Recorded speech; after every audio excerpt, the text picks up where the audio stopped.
Welcome back to History Secret Wars, the channel where we tear down the official statues of history to examine the blood-soaked soil beneath them. We are not interested in the sanitized narratives of scientific breakthroughs or the polite applause of Nobel Prize ceremonies. We are interested in the mechanics of power, the levers pulled in the shadows. The wars fought not for flags, but for resources. If you want to see the files that history textbooks don't dare to print, hit subscribe. This is the only place where we talk about the truth. Today, we are traveling to the heart of the African continent, to a place that does not appear on many maps from the 1940s, a place that was systematically erased by the CIA, the Pentagon, and the Belgian colonial authorities. You have all heard the official story. You have heard of J. Robert Oppenheimer, the tortured genius. You have heard of Los Alamos, the secret city on the Mesa. You have heard of the Manhattan Project, the industrial behemoth that turned theory into fire. You have been taught that the atomic bomb was a triumph of American physics, British engineering, and Western intellect, a product of the mind. But what if I told you that was a lie, or, at best, a convenient half-truth? What if I told you that the atomic bomb was not born in a sterile laboratory in New Mexico, but in a muddy, jagged, mosquito-infested hole in the ground in the Belgian Congo? This is the investigative dossier of Shinkolobwe. It is the story of the deadliest mine in human history, a geological freak of nature that contained the raw power to destroy the world. Without this specific mine, without this specific patch of cursed earth, there would have been no Hiroshima, there would have been no Nagasaki. The United States would not have become the nuclear superpower we know today. The war might have dragged on into 1946 or 1947, costing millions more lives. The history books love to tell you that the race for the bomb was a race for knowledge. They paint a picture of scientists scribbling equations on blackboards. The truth is much dirtier. It was a race for rocks. The year is 1939. The world is teetering on the brink of the abyss. In Berlin, German scientists Otto Hahn and Fritz Strassmann have successfully split the uranium atom. In Washington, Albert Einstein signs a letter to President Roosevelt warning of a new type of bomb of unimaginable power. The physics are theoretical, but the logistics are physical, and the logistics are terrifying. To build a uranium bomb, you need uranium. A lot of it, but not just any uranium. Most uranium ore found on Earth is incredibly weak. It is widely distributed but diluted. The standard ore found in the United States or Canada contains less than 0.03% of the precious material needed for fission. To build a bomb with American ore, you would need to dig up, crush, and process millions of tons of rock. It would take decades. The factories would have to be the size of entire cities. The Allies didn't have decades. They had months. They needed a miracle. They needed a source of uranium so pure, so concentrated, that it defied the laws of geology. They needed a shortcut, unknown to the generals in the Pentagon, unknown to the president. That miracle existed. Deep in the Katanga province of the Belgian Congo, there was a jagged hill that the locals feared. They called it Shinkolobwe, which in the local dialect loosely translates to the fruit that scalds, or the boiling sore. The locals knew to stay away. The rocks there were strange. They were heavy, they were brightly colored, and they glowed with invisible death. If you spent too much time on that hill, your hair fell out, your skin burned, you died. But a Belgian mining company, Union Minière du Haut Katanga, saw only profit. They didn't know they were sitting on the key to World War II. For decades, they had been digging there for radium to treat cancer. They were throwing the waste product, uranium, into massive piles on the side of the road.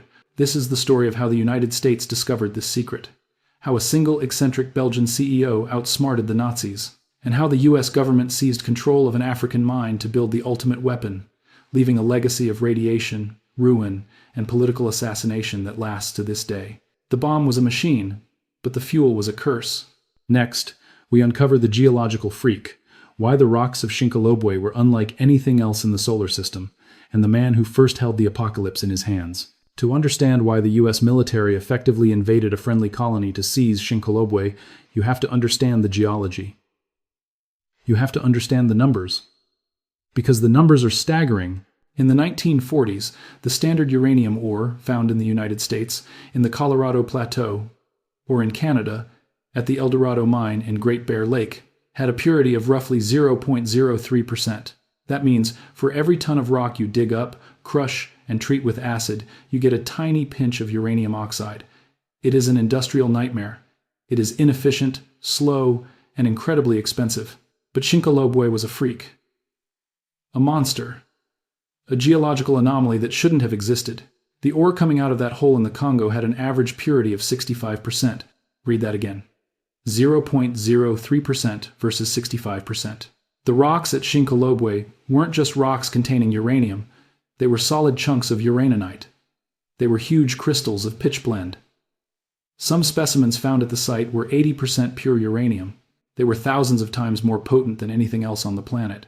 This discovery was made in 1915 by a British geologist named Robert Rich Sharp. He was exploring the Katanga province for the Belgian company Union Minière. He climbed a hill that stood out from the surrounding jungle because it was strangely barren. No trees grew there. The grass was yellow and dead. The local animals avoided it. When Sharp dug into the soil, he didn't find dirt. He found stones that were brightly colored, orange, yellow, and green. They were beautiful, and they were deadly. For decades, Union Minière mined Shinkolobwe not for uranium, but for radium.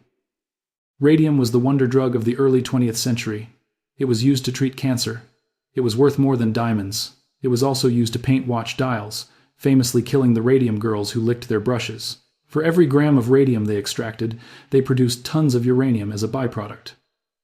To the Belgians, uranium was trash. It was a nuisance. They piled it up in massive mounds around the mine. They used it to pave the roads of the mining camp. They didn't know they were walking on the raw material of Armageddon. In 1937, the mine was actually closed. The price of radium had dropped due to market saturation. The pumps were turned off. The pit flooded with water. Shinkolobwe was abandoned, a flooded scar in the jungle guarded by a few sleepy sentries, surrounded by piles of waste rock worth trillions of dollars in today's energy potential. But in 1939, the definition of value changed overnight. When the scientists in the Manhattan Project began to do the math on the critical mass needed for a bomb, they realized a terrifying truth. If they had to use American ore, the enrichment plants at Oak Ridge would need to be 100 times larger. They would consume more electricity than the entire United States produced. The bomb would not be ready until the mid-1950s. They needed high-grade ore. They looked at the geological maps of the world. They saw deposits in Czechoslovakia, which were now controlled by the Nazis. They saw deposits in Canada, too low grade. And then they saw the old mineralogical reports from the Belgian Congo, 65%. The realization hit them like a physical blow. Whoever possessed the waste piles of Shinkolobwe possessed the bomb. It was a zero-sum game. If Hitler got to the Congo first, London and Washington would be vaporized. The race was on. But the Americans were late. The Germans already knew. In 1939, German physicists were already quietly asking Belgian businessmen about the stockpiles in Katanga. The Nazis were making moves to secure the supply chain. They were planning to seize the ore as soon as they conquered Belgium. But they underestimated one man. A man who was not a soldier, not a scientist, and not a politician. He was a businessman with a terrifying foresight.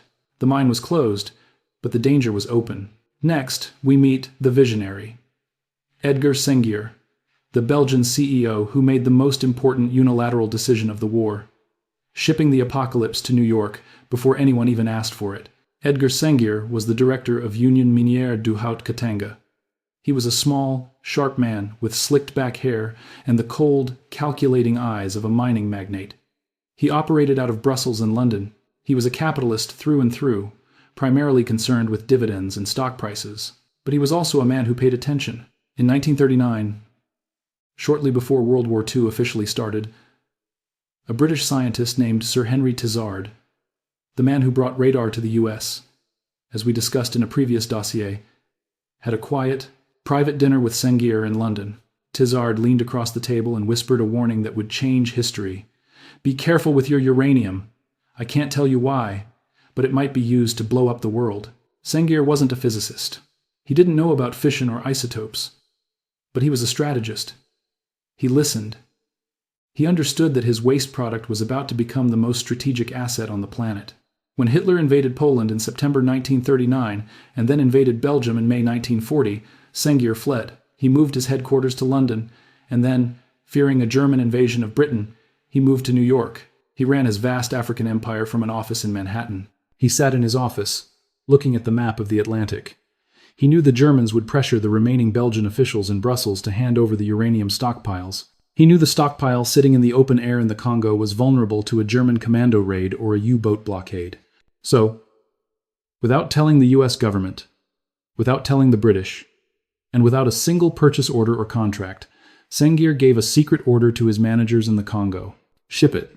Ship it all. He ordered the reopening of the stockpiles at Shinkolobwe. He ordered the uranium ore, thousands of tons of it, to be packed into steel drums labeled as raw material. He loaded it onto ships at the port of Matadi. These ships had to cross the Atlantic Ocean, which was crawling with German U-boats. It was a massive financial gamble. If a ship was sunk, the ore was lost, and his company would lose millions in shipping costs. If the Germans found out what was on the ships, they would target the convoy specifically. But the gamble paid off. In late 1940, a fleet of ships arrived at Staten Island, New York. They carried 1,200 tons of the highest grade uranium ore in the universe. Sengier didn't sell it. He couldn't. Nobody wanted it yet. The US government was still asleep at the wheel. So, he rented a warehouse on Staten Island. He stored the yellow and black drums there. He locked the doors. He put the keys in his pocket. And he waited. For nearly 2 years, the deadliest material on Earth sat in a warehouse in New York City, gathering dust. The US government didn't know it was there. The Manhattan Project was desperately trying to source uranium, scrambling for scraps in Colorado and Canada, while the mother lode was sitting across the bay from the Statue of Liberty. It is one of the greatest ironies of World War II. The massive bureaucracy of the US government was so slow, so disjointed, that a private Belgian businessman was 2 years ahead of them. Sengier sat in his office on Wall Street, checking his watch. He knew that eventually, the Americans would wake up. He knew that eventually, a knock would come at his door. The ore was in New York. The scientists were in despair. The connection had to be made. Next, we witnessed the handshake. The moment the U.S. Army finally found Sengier, and the conversation that saved the Manhattan Project from failure. September 1942. The Manhattan Project is finally officially formed under the command of General Leslie Groves. Groves is a bulldozer of a man. He is impatient, rude, and effective. He wants results. He realizes immediately that the uranium supply is the bottleneck. He calls his deputy, Colonel Kenneth Nichols, into his office. "Find me the ore," Groves orders. "I don't care where it is. I don't care who owns it. Get it. We have the factories, but we don't have the fuel." Nichols starts digging. He looks at the State Department files. He sees reports about Union Minière. He sees vague references to the Congo deposits. He sees the name Edgar Sengier. On September 18th, 1942, Colonel Nichols walks into Sengier's office in New York. He is nervous. He expects a long negotiation. He expects to have to organize a dangerous, months-long shipping expedition to Africa to get the ore. He is prepared to beg. Nichols sits down across from the Belgian tycoon. He starts to speak cautiously. He explains, vaguely, that the U.S. government needs uranium for war purposes. He asks if Sengier might be able to supply some from the Congo. Sengier stops him. He looks at the young colonel with a mix of amusement and relief. "I have been waiting for you," Sengier says. Nichols is confused. "You have?" Sengier continues, his voice calm. "I know what you are doing. You are building a bomb. I knew you would come eventually." Nichols asks about the supply in the Congo. He asks how long it would take to mine it and ship it to America. He starts talking about logistics, about U-boats, about time frames. Sengier smiles. He leans forward across the desk. "You can have the ore now," he says. "It is in New York, 1,200 tons of it. It is in a warehouse on Staten Island. I brought it here 2 years ago." Colonel Nichols was stunned. He later wrote in his memoirs that he almost fell off his chair. He couldn't believe what he was hearing. While the army had been panicking about supply shortages, the solution had been sitting under their noses the whole time. They negotiated a price on the spot. It was a handshake deal. Within hours, U.S. Army trucks were rolling onto the Staten Island ferry. They seized the drums. They drove them away under armed guard to the enrichment facilities. This was the turning point of the atomic age. Those 1,200 tons of Shinkolobwe ore contained more fissionable uranium-235 than all the other known reserves in North America combined. It was the instant injection of fuel that the Manhattan Project needed to become viable. Without Sengier's unauthorized shipment, the Manhattan Project would have stalled. The enrichment plants at Oak Ridge would have produced a trickle, not a flood. The bomb would not have been ready for 1945. The invasion of Japan would have proceeded. Sengier became the shadow godfather of the bomb. He was later the first non-American civilian to be awarded the Medal for Merit by President Truman, but his name was kept out of the papers. The deal was top secret. The world could not know that the U.S. was dependent on a Belgian corporation, but the 1,200 tons were just the starter. The Manhattan Project needed more. They needed a constant supply to build an arsenal. They needed to reopen the hole in the jungle. They needed to turn the Congo into a fortress. The warehouse was empty. The beast was hungry. Next, we returned to Africa, to the hellhole, where the U.S. Army Corps of Engineers and the Belgian colonial masters enslaved a population to dig the rocks that would burn Japan. With the Staten Island stockpile secured and processing, General Groves realized he had a strategic imperative. He needed to control the source. He ordered the immediate reopening of the Shinkolobwe mine in the Congo. But this wasn't just a commercial mining operation. It was a secret military occupation disguised as commerce. The U.S. Army Corps of Engineers sent a detachment to the Congo. They disguised themselves as civilians, geologists, and engineers. They worked with the Belgian colonial administrators to restart the pumps and drain the flooded pit that had been abandoned since 1937. The conditions at the reopened mine were horrific. It was a descent into the heart of darkness. Shinkolobwe was an open-pit mine. It was a jagged scar in the earth, sweltering in the tropical heat. The miners were Congolese locals. They were recruited through the brutal Belgian colonial system of corvée, forced labor. They worked barefoot. They used pickaxes and shovels. They handled the radioactive rocks with their bare hands. They loaded them into sacks and pushed them in wheelbarrows. They breathed the dust. They drank the water that ran off the uranium piles. They slept in shacks next to the mine. The Americans and Belgians knew the ore was dangerous. The scientists at Los Alamos wore protective suits and badges to measure radiation. The miners at Shinkolobwe wore shorts and cotton shirts. We have no accurate records of how many Congolese miners died of radiation poisoning, leukemia, or lung cancer. The colonial records didn't track long-term health effects of the natives. They were viewed as expendable batteries for the war machine. If one worker fell sick, he was replaced by another. The mine was militarized. The OSS, Office of Strategic Services, the precursor to the CIA, sent agents to the Congo. Their job was to prevent sabotage and to ensure absolute secrecy. They erased Shinkolobwe from the maps. They removed the word uranium from all official documents. They referred to the ore as diamonds, rare earths, or simply raw material. The security was paranoid. General Groves was terrified that German spies would sabotage the mine or the rail lines.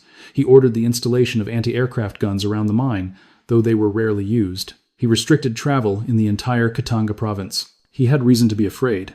The Germans were in Africa too, though retreating. But the real threat was the chaotic nature of the jungle and the fragility of the supply line. The U.S. effectively annexed a piece of the Belgian Congo. They dictated the output. They set the price.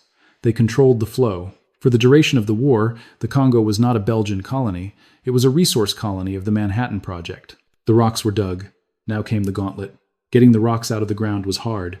Getting them to America was a miracle. Next, we tracked the River of Death, the logistical nightmare of transporting thousands of tons of uranium from the heart of Africa, down the Congo River, and across an ocean filled with Nazi sharks. The logistics of the Manhattan Project are often overlooked, but the journey of the Shinkolobwe ore is an epic story of survival against the elements. Shinkolobwe is in the middle of the African continent. It is landlocked. To get the ore to the ocean, it had to travel 1,500 miles through some of the most difficult terrain on Earth. The route was a tortuous relay race. Step 1. The ore was loaded onto trains at the mine in Katanga. Step 2. The trains traveled hundreds of miles to Port Franqui on the Kasai River. Step 3. The ore was transferred by hand from the trains to river barges. Step 4. The barges floated down the Congo River to Leopoldville, now Kinshasa. This took days, sometimes weeks, navigating sandbars and currents. Step 5. At Leopoldville, the river becomes unnavigable due to the massive Livingstone Falls. The ore had to be unloaded and transferred back onto a narrow-gauge railway. Step 6. The train carried it to the port of Matadi on the Atlantic coast. Every transfer was a choke point. Every mile was a risk of theft, accident, or sabotage. A single derailed train or sunk barge could halt the bomb program. At Matadi, the ore was loaded onto fast freighters. But the journey was just beginning. The Atlantic Ocean in 1943 was a hunting ground. Admiral Doenitz's wolf packs, German U-boats, were sinking Allied shipping at a terrifying rate. If a U-boat sank a ship carrying Shinkolobwe ore, the Manhattan Project would lose months of production. The bomb would be delayed. The secret might be revealed if barrels of uranium washed up on a beach. General Groves coordinated directly with the U.S. Navy. The uranium ships were given high-priority routing. They didn't travel in the slow, protected convoys that were easy targets. They traveled alone. They relied on speed. They zigzagged across the South Atlantic, hugging the coast of South America, stopping in Brazil, then dashing up to New Orleans or New York. Remarkably, despite the danger, only 2 ships carrying African uranium were lost during the entire war. The vast majority made it through the gauntlet. Once in the U.S., the ore was sent to the Mallinckrodt Chemical Works in St. Louis and the Lind Air Products in Tonawanda, New York. There, it was refined into black oxide, then green salt, then uranium hexafluoride gas. This gas was sent to Oak Ridge, Tennessee, where the massive K25 and Y12 plants separated the U-235 isotope. It was a global assembly line of death. The raw material dug by the hands of a Congolese miner ended up spinning in the centrifuges of Tennessee, overseen by American scientists. But back in the Congo, the secret was leaking. The spies were circling. The Germans were desperate to know what was coming out of that mine. The ore was moving, but the spies were watching. Next, we reveal the OSS in the jungle. The covert war between American spies and German agents in Africa, fighting for control of the supply chain. We tend to think of the spy war in World War II happening in the cafes of Paris or the streets of Berlin, but a fierce, silent intelligence war was fought in the steaming jungles of the Congo. The OSS, Office of Strategic Services, established a station in Leopoldville. Their mission was singular: protect the uranium, deny it to the enemy. They monitored the port of Matadi. They tracked every crate. They bribed customs officials. They watched the railways. The Germans knew something was happening. German agents operating out of Spanish, Guinea, and Portuguese Angola, which were neutral territories and hotbeds of espionage, were trying to infiltrate the Congo. They were trying to smuggle diamonds and platinum, but they were also looking for the source of the new American weapon. The OSS engaged in a deadly game of cat and mouse. They intercepted German smugglers. They sabotaged German radio posts in neighboring colonies. They spread disinformation to make the Germans believe the mining activity was for copper or cobalt. There was also a threat from within. The Congolese workers were becoming restless.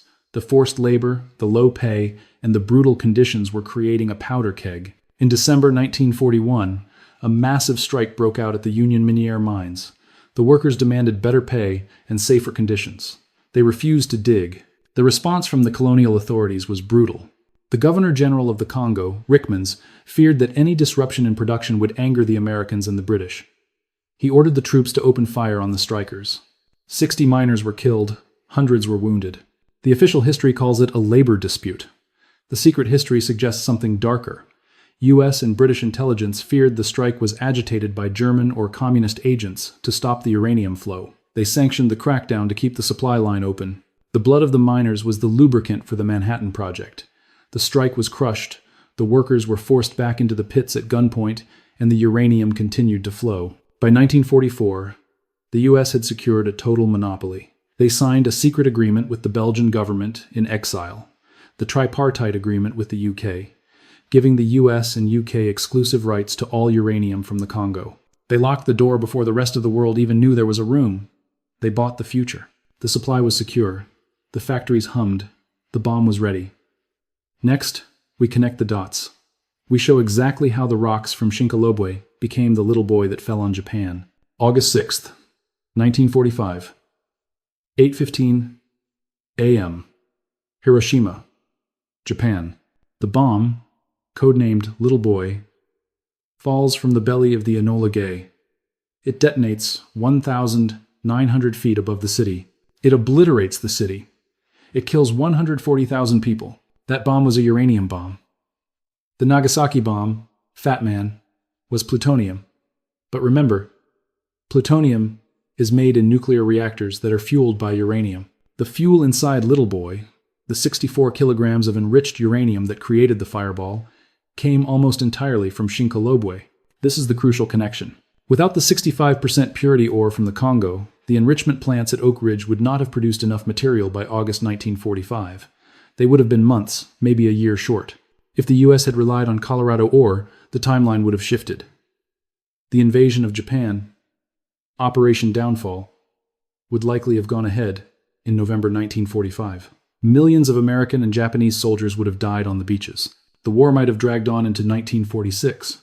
Shinkolobwe ended the war. The rocks dug by African hands saved American lives. But there was no thank you note to the Congo. There was no recognition. When the news broke, the US government thanked the scientists. They thanked the industry. They thanked the military. They thanked the British. They did not mention the Congo. Why? Because the game wasn't over. The war against Germany and Japan was done, but the war against the Soviet Union was just beginning. General Groves knew that Stalin would want the bomb. And he knew that Stalin would look for uranium. Groves wanted to keep Shinkolobwe a secret forever. He wanted the US to have a global monopoly on the apocalypse. He wanted to ensure that the Soviet Union remained in the dark about where the magic rocks came from. The name Shinkolobwe was classified. It was erased from public records. The mine was kept off limits. The war was won, but the curse was just beginning. The Congo had served its purpose, but it could not be allowed to go free. Next, we uncover the Cold War seal, how the US forced the closure of the mine, poured concrete over the shaft, and turned the Congo into a geopolitical chessboard to keep the Soviets out. After the war, Shinkolobwe became the most strategically important location on Earth. It was more valuable than any gold mine or oil field. The US negotiated a deal to buy 100% of the mine's output for the next 10 years. They stockpiled it. They wanted to ensure the Soviets couldn't get a single gram. They built a massive strategic reserve. But as the wind of change blew through Africa in the late 1950s, the Congo moved toward independence. In 1960, Belgium was forced to grant the Congo its freedom. The US panicked. Patrice Lumumba, the first democratically elected prime minister of the Congo, was a nationalist. He wanted the Congo's resources to benefit the Congolese people. He spoke of neutrality. He flirted with the Soviet Union to get aid. The CIA saw a nightmare scenario, Lumumba handing Shinkolobwe to the Russians. They imagined Soviet scientists mining the ore to build bombs to drop on New York. This fear was a primary driver for the CIA's involvement in the Congo crisis. It wasn't just about communism in the abstract. It was about the uranium. The CIA, along with Belgian intelligence, orchestrated the destabilization of Lumumba's government. They supported his rivals. And eventually, they were complicit in his assassination in 1961. After Lumumba was killed and the pro-American dictator Mobutu Sese Seko was installed, the US made a decision. Shinkolobwe was too dangerous to exist. The mine was officially exhausted of the highest grade ore, but plenty of uranium remained. The US didn't want anyone else to have it, and they couldn't trust the stability of the Congo. So, they ordered it sealed. They didn't just lock the gate. They filled the shafts with concrete. They flooded the pits. They destroyed the processing facilities. They tried to erase the mine from the earth. But you cannot erase geology. In the decades that followed, desperately poor Congolese artisanal miners, cruisers, returned to the site. They dug tunnels under the concrete. They were looking for copper and cobalt, which are also found there. They found the uranium, too. They dug it up by hand. They lived in shacks on top of the radioactive earth. Birth defects in the area skyrocketed. The water glows with toxicity. Smugglers began to buy the ore. There were fears of it going to Iran, to North Korea, to terrorists. In 2004, the UN and the World Bank finally intervened to secure the site again. But the curse of Shinkolobwe continues. It is a poisoned scar that refuses to heal. The mine is closed, but the legacy is everywhere. In our final dossier, we look at the forgotten debt, how the world owes its nuclear age to a hole in Africa that it refuses to acknowledge. Host. The story of Shinkolobwe is the ultimate example of the resource curse. The rocks from that mine ended World War II. They built the American nuclear arsenal during the Cold War. They powered the first nuclear submarines. They lit the lights of nuclear power plants across the West. And what did the Congo get in return? Assassination, dictatorship, environmental ruin, and silence. Edgar Sengier was a hero to the Americans, a genius businessman who saved the free world. But to the Congolese, he was a plunderer who sold their birthright. The Manhattan Project was a triumph of science, but it was built on the backs of forced labor in the African heat. History books love to talk about the genius of the bomb. They talk about the physics, the math, the engineering. They rarely talk about the geology of the bomb. They forget that without the freakish purity of Shinkolobwe ore, Oppenheimer would have just been a man with a blackboard and a theory. Today, the Congo is still bleeding. It provides the cobalt for our smartphones and electric cars. The secret war for resources hasn't ended. It has just shifted elements on the periodic table. We must remember Shinkolobwe. We must remember that the nuclear age stands on African soil. And we must remember that every superpower is built on a hole in the ground somewhere that they don't want you to see. The Earth remembers, the radiation remains, and the secret history is waiting to be told. Thank you for watching History's Secret Wars. If you want to dig deeper into the secrets of the atomic age, hit subscribe, ring the bell, share this video with someone who thinks they know history, because the most dangerous secrets are not hidden in safes, they are buried under our feet. This is History's Secret Wars. Trust the geology, not the apology.